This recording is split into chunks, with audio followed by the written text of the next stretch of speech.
সব ঠিক থাকলে আর 3 মাস পরেই লোকসভা নির্বাচন, হাতে আর 100 দিন। সেই সময়ে বিজেপিকে কেমনভাবে প্রস্তুতি নিতে হবে তা রবিবার ঠিক করলেন প্রধানমন্ত্রী নরেন্দ্র মোদী।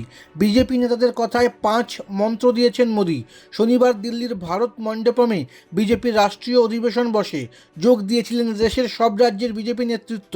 জেলা স্তরের নেতৃত্ব ছাড়াও যোগ দিয়েছিলেন সব রাজ্যের সাংসদ বিধায়করা। রবিবার সেই অধিবেশন শেষ হয়ে মোদীর বক্তব্যের মধ্যে দিয়ে 5 বছর আগে এমনই এক অধিবেশন থেকে মোদী দলের নেতাকর্মীদের লোকসভা নির্বাচনে লড়ার ভোকাল টনিক দিয়েছিলেন। দুদিনে জেপি নাড্ডা, অমিত শাহ, রাজনাথ সিংহ সহ দলের সব নেতাই ভোট প্রস্তুতি নিয়ে মোদী সরকারের সাফল্য নিয়ে কথা বলেন। নিজের বক্তব্যেও মোদী 10 বছরে তার সরকার কী কাজ করেছে তার বর্ণনা দিয়েছেন। আর একেবারে শেষে উপস্থিত সকলকে দিয়ে সংকল্প করিয়ে নিয়েছেন আগামী লোকসভা নির্বাচনে এনডিএ যাতে 400-রও বেশি আসনে জিততে পারে সেটা নিশ্চিত করতে হবে।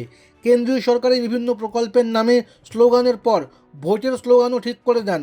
বলেন, এবারের স্লোগান আব কি বার 400 পার।